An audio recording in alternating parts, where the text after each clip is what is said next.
Hello friends, welcome to yet another session on essay perspectives. The topic for today is power concedes nothing without an organized demand. As always, I have a personal request friends. Third edition of my book Ethics, Integrity and Aptitude has unfortunately been pirated. Pirated copies are of very low paper and print quality, so I urge all the aspirants to buy original copies. Original copies can be bought from by scanning this QR code or by clicking this link here. Thank you. Friends, as for every essay topic, this essay topic also should first be conceptualized as being made of various components and subcomponents. First we would introduce the topic, then we would develop upon the essence of the topic, then we would talk about the power of organized demand, then we would discuss as to when would organized demand not get considered, then we would ponder upon as to whether organized demand is enough, then we would discuss as to whether conceding to demands erode power or not, then we would conclude. Okay friends, without wasting much time, let's start. Friends, as soon as I saw this topic, I was reminded of two things. One is India's freedom struggle and the perks being given by Google and other top corporates to its employees. Okay, first let's talk about India's freedom struggle. So how was this Indian independence achieved? So all of us are aware that it was through an organized movement.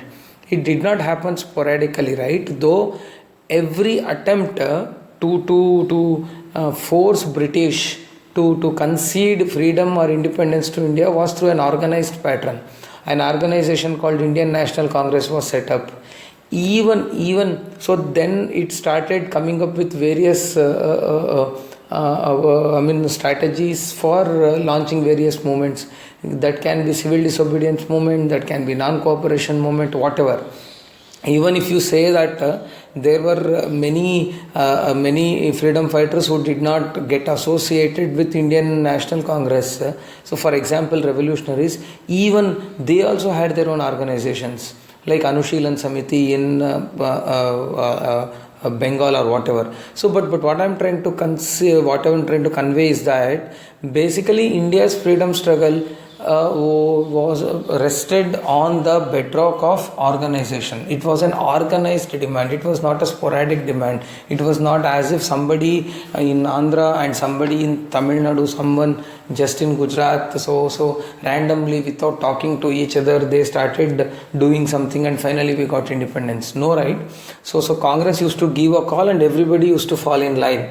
Whether it was a non-cooperation movement, civil disobedience movement, Quit India movement, whatever actually. So only through this organized demand could we pressurize British to concede freedom or independence to India.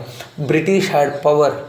They conceded to our demand only because it rested on an organization. It was not a random or sporadic demand or unorganized demand.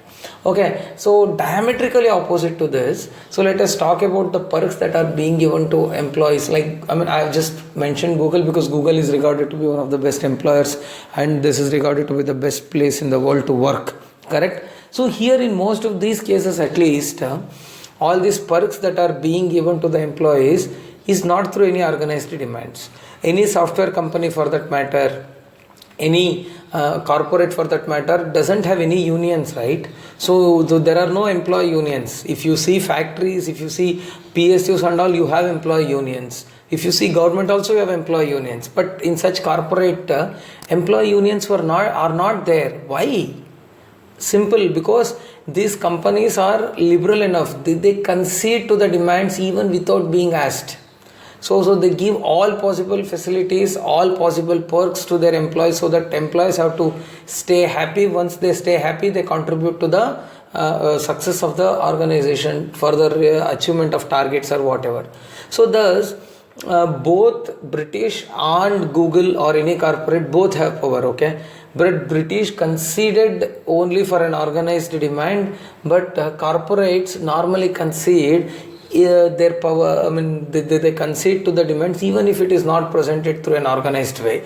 So having said that, this is seeks to explore as to whether power always always concede to demands only if it is presented in an organized way or not. Friends, there are three key terms in this essay statement. First one is power. So what is power? Power is ability to influence others. Power is ability to take decisions that would have implications on the lives of others directly or indirectly. Correct? So that means somebody else's life is determined by the person who has power. The person who wields power has the capability to decide the fate of those who is being powered. Not who. This is basically a case of a kind of master-servant relationship. The power is concentrated in master, and servants, their lives are decided by the decisions of the master, and that's why the power represents this master. Okay, so if the master has to give decisions in favor of employees, or to give decisions that would be accepted to the employees, such decisions have to be so that's what actually. So that means master is in a position to take decisions. Okay, next, conceding. Conceding is to give up. Conceding is to accept.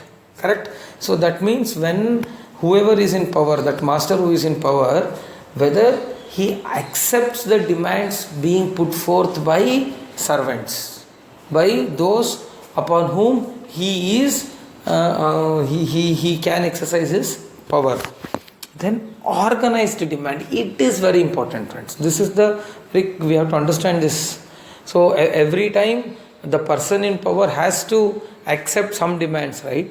But there is what is demand? Demand is simply a decision in favor of the persons who are presenting that proposal. Correct? So then what is this organized demand? See, friends, there can be an organized demand, there can be an unorganized demand. See, most of us have a lot of wishes, right? But if all of us having similar wishes don't come together and present it in the way the demand has to be presented, then things would not fructify. Correct? Even in companies or even factories or wherever, if every employee has his own grievances, has his own idea of what he or she wants, unless all of them come together, sit together and finally say that there may be some 100 requests or demands, but finally all of them have to come to a consensus and say that out of these 100, 90 are individual specific, so we cannot ask, but these 10 would help everybody. So let us first focus on getting these 10 demands acceded or conceded. Correct? So then they have to request the management to call for a meeting of employee union. Then in that meeting they should present all these demands. Correct? Maybe with proper logic or proper reasoning, and they should try to negotiate or convince the management to accept to their demands. Correct? So this is an organized way of thinking.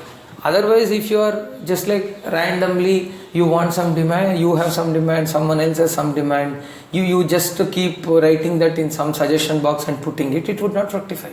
Or you just keep posting somewhere on social media, in WhatsApp groups, it would not fructify. So there is a different way. So a demand should gather mass. Correct? So then only that becomes an organized demand. Having said that, friends, now let us try to elaborate as to why would organized demands fructify? Why would they lead to results? Correct? In relation to unorganized demands. See, the first thing is rationality. See, friends, individually many people may want many things, but unless everybody sits together, then all those demands which are irrational would get sieved, and only rational demands would get distilled and would remain. So such rational demands, so thus the probability of organized demands being rational is higher. Correct? So that's why there is a very high chance of rational demands, this organized demands getting accepted. Correct? So then the second thing is, when the organized demands are mostly presented through a legal or moral means, mostly. So the first thing is, let us take the example legal means. As I already told you, there is an employee union which is legally recognized to be a representative of all the employees. Correct? So all those demands that get routed through union would get legal sanctity. So same was the case with Indian National Congress with regard to India's freedom movement. So let us talk about moderates. How did they start doing? They started giving petitions. They started filing cases in the courts. So normally the organized demand tries to take through a legal route. Correct? And the second thing is moral means. See, mostly whenever you have many people and presenting that demand, it is mostly through moral means. See, while this employee union thing is the best example for a legal means, whatever Indian National Congress was the best example for through moral means. So an organized demand is mostly advanced through a legal means or a moral means. Then united we stand, divided we fall. So basically, friends, organization brings everybody together. So this organized demand is not the demand of one individual, it is the demand of many individuals, or sometimes most individuals, or sometimes every individual. So in such a scenario, the demand gathers the requisite critical mass to influence the person in power to concede to it. Correct? So because it is unity. So that's why, right, employees sometimes they can go on strike only on organized demands. On unorganized demands they cannot go on strike. So thus it brings everybody together. That's the best part. Then non-cooperation. See, the underlying idea of an organized demand is that if it is not met, it could lead to non-cooperation by the individuals whose demand was not met. Correct? Employees can go on strike, they can stop working. Correct? So if that is what we say, right? So you boycott something, you do dharna, you burn an effigy, you do whatever kind of things. So thus that fear of non-cooperation would actually see, non-cooperation is not just non-cooperation, that would bring everything to a grinding halt. So that's why the chances of that organized demand getting through is higher. Then unidirectional channelizing of energy. This is extremely important.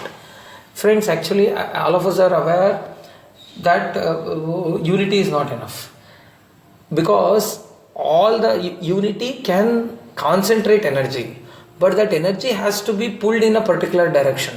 That means that's possible only through an organized demand, only through an organization. So you have one person who would say, okay, then let us have, this is our plan of action. For first 1 week we would do some let us say, so we would demonstrate silent protest by putting a black band around our neck or whatever. So then after a few days, then during lunch hours we would go and start doing a small protest outside. Then we would start representing the management every day. Then perhaps towards the end we would go for pen down. That means we would not work. Correct? So this is an action plan. So everybody would fall in line. Otherwise, one person would say, we will give management some more time. Some person would say, no, we should start doing pen down today only. So that is definitely not the way things should work. So organized demand has this potential to channelize the energies in the same direction. So that would actually increases the probability of success or probability of demands being met. So friends, Having said that, does that mean always organized demand would get considered? No. There are many times when organized demand would not get met. When such demand is irrational. You cannot ask an irrational demand to be conceded, right? So you cannot ask management to give one individual car to every employee to bring you to office, right? Asking management to arrange for a common public transport or pool transport to ply employees from their residences to the offices, workspaces makes sense. But you cannot ask them to do everything, to say to give one car, one individual transport to everything. That is irrational. So similarly, you cannot just go and ask management to give you 3 days off a week. That is irrational. So similarly, only rational demands get met easily. Irrational demands cannot get met. Second thing, untimely. See, demands have to be timed. So you cannot present a demand. See, you cannot present a demand for pay hike when the company has incurred losses. Only when the company or the management has made profits, that quarter immediately you can go and ask. There would be some negotiation, you would get some benefit. But when the company is reeling under losses, if you go and ask for pay hike, then it cannot happen. So you should time that. So when to advance what demand. Then illegal. See, whenever an employee gets into an employment, there is always an agreement, a contract, whatever, right? Whatever terms that are agreed to by both employer and employee, only within that framework organized demands can be put forth. Beyond that, you cannot put forth anything. So that would be illegal. So such demands would never get met. Correct? So then, wrong forum. You should know whom to ask. Okay? You cannot go and request a marketing manager to increase your pay. You cannot go and request a marketing manager to make working hours flexible. So you cannot. So when you keep putting your request to a wrong forum, it will not work. You should go request to the person who has the power to do it. So many times this confusion happens. So wrong forum you cannot go. See, then self-defeating. You cannot, your demands cannot be lose. I mean to say, it cannot only demands that are in the longer interest of both employee or employer, both master and servant would get met. If the demands that are made or would not serve the purpose of both employee and employer, that is master and servant, it would never get met. So that means, see, only when the organization flourishes, every stakeholder of that organization flourishes. So your demands that is actually against the longer interest of the flourishing of the organization would never get met. As simple as that. So then friends, is organized demand enough? So no, organized demand solely is not enough always. Organized demand should be definitely accompanied by perseverance. So it's not that you have held a meeting and all of you go and give a petition and they would accept. No, right? If that were to be the case, India would have gotten independence in 1885 itself. Okay, so as soon as Indian National Congress was founded and moderates were in the charge, because they were giving a lot of petitions, that was an organized demand. But did that get conceded? No. You need to have perseverance. That means the demand has to be continuously pursued. So you should the employee should stand by the demand for longer duration. They should be ready to make sacrifices. They should be ready to lose short-term gains for longer benefits, whatever. So thus perseverance is important. Second, knowledge. See, what do you mean by knowledge? You should have the adequate knowledge about the functioning of the master. What are the factors that are influencing him? So then only you would be able to present your case logically, rationally. If you don't present your case logically, they cannot concede to your demands. Then, and always demand should be win-win. Whatever you demand should be in the interest of both. Then demand should be doable. Things that cannot be done, you cannot help. You cannot expect your company to have a super specialty hospital to treat all your family members. Correct? You can request your company to have to tie up with some health insurance company and then give you some health cover. But you cannot expect your company to have its own setup of super specialty hospital. They are not specialized in it, so that will not work. Then it has to be realistic. This is very important. So many times the demands are not realistic. See, everyone wants more resources with less efforts, but that would not work, right? You cannot ask you cannot ask your management to increase your salary at the same time reduce working hours. No, they are all not they are not all realistic things. Only realistic things will get met. Then the demands have to be properly timed. As I already told you, you should know when to ask. Company has made profits, go and ask. You will become successful. Company has not made profits, please don't go and ask. It will never get met. And friends, on the surface it appears that this is like the conceding to demands would erode the power of the master, but absolutely no. So because there are two things. One is that, see, whenever demands are conceded, most of the times it reinforces the trust between this master and servant, and finally this would motivate the servant to contribute for the success of the organization. Correct? Mostly. So thus it is important that conceding the demand would not always erode the power.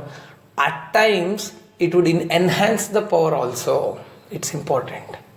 So see, with their hard work, let us take this example. Let us say a company has made 100 crores profit. Okay. So many dealers have come. They have requested for increasing the commission. Correct. So you have two choices. Increasing the commission may reduce, assuming that all other factors are same. Assuming that next year with this enhanced dealer commission, your company profit may come down by, let us say, 15%. That means instead of 100 crores, you would end up getting only 85 crores. But if you concede to their demand, then they can increase the sales.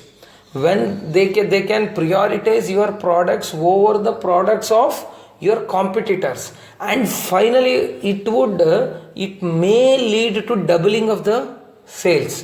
So then instead of 85 crores, your company may end up making 170 crores.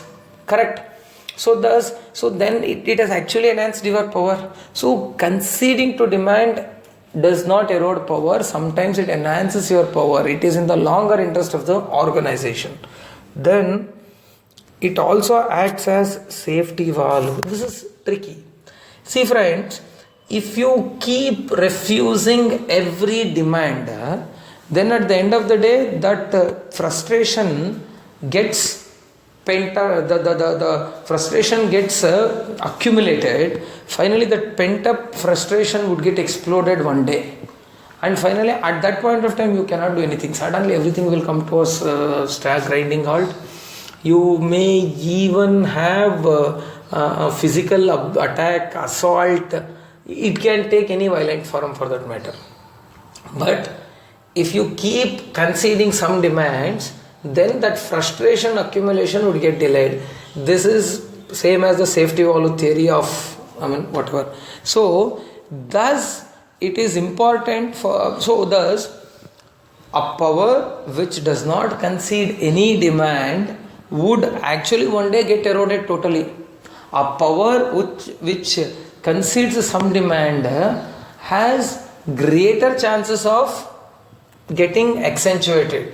So thus it is important that power should concede to organized demands.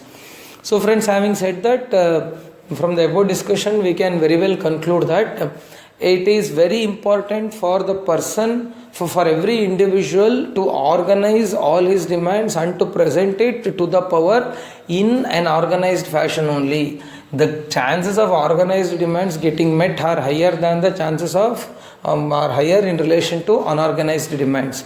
Even from the management perspective, even from the master's perspective also. So the demands have to be met on case by case basis, on logical basis, then only it would be beneficial to both the stakeholders, that is both master and servant. That would lead to the advancement of interest of both master and servant. So that is nothing but the principle of, then the master should always embrace the principle of live and let live. Okay friends, thank you. So let us meet next week. I am sorry, my throat has, I have a sore throat and some issues, so I could not post this video a little early. So thank you friends, all the best.